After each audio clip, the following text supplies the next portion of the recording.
السلام علیکم به همه شما دوستان گرامی قدرم.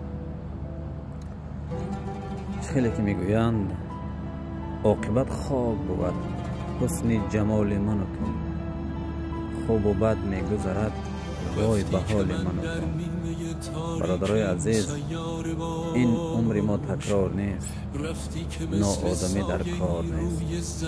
همیشه مهربان باشید دوستان عزیز، یگان وقت در دلتان کینه‌گر نشوید.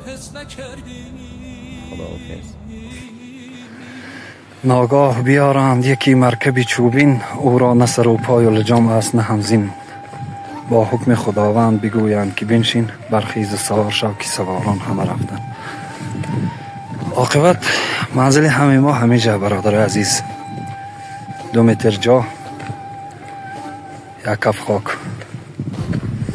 اگر که همون 2 متر صف نصیب کرده باشد، به هوای میپیچانم آورد همینجا پرافت. بعد مرور زمان گفتیده که بسیاری ها فراموش میکنن خودم. مثال من همینجا خوابیدگاه